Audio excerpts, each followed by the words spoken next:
விவசாயத்தில் தன்னிறைவு கண்டுள்ள எமது நாடு இன்று அந்த துறையில் சவால்களை எதிர்கொள்வதனால் பாரிய நெருக்கடிகளுக்கு உள்ளாகியுள்ளது.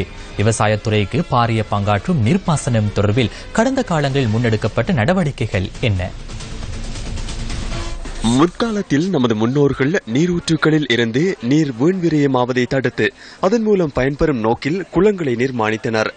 குளத்திலிருந்து வாய்க்கால் வழியாக குடிநீருக்காகவும் விவசாய தேவைக்கும் நீர் பெறப்பட்டது.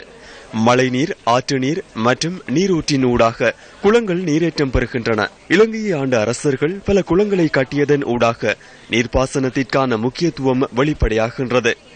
இலங்கையின் முதலாவது வாவி கிமு 437 தொடக்கம் 367 வரை ஆட்சி புரிந்த பண்டுகாபிய மன்னனால் அமைக்கப்பட்டதாக வரலாறு கூறுகின்றது. நீர்ப்பாசன முறைமை பராக்கிரமபாகு மன்னன் ஆட்சி புரிந்த கிபி 1153 தொடக்கம் 1186 வரையான காலப்பகுதியில் விரிவாக்கப்பட்டது எனலாம்.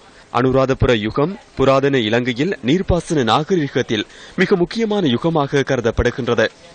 மன்னர்கள் ஆட்சி காலத்தில் கட்டுவிக்கப்பட்ட பல குளங்கள் இன்றும் நீர்ப்பாசன நடவடிக்கைகளுக்காக பயன்படுத்தப்படுகின்றன.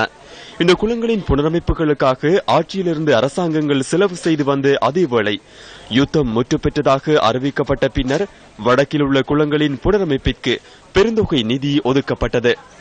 அந்த வகையில் 2009 ஆரம்பிக்கப்பட்ட வடக்கின் வசந்தம் திட்டத்தின் ஊடாக வடக்கில் உள்ள குளங்களை புனரமைப்பதற்கும் பெருந்தொகை நிதி ஒதுக்கப்பட்டது. இவ்வாறு ஒதுக்கப்பட்ட நிதியின் ஊடாக குளங்கள் புனரமைக்கப்பட்டனவா? இது தொடர்பான தகவல்களை நாளைய தினம் எதிர்பாருங்கள்.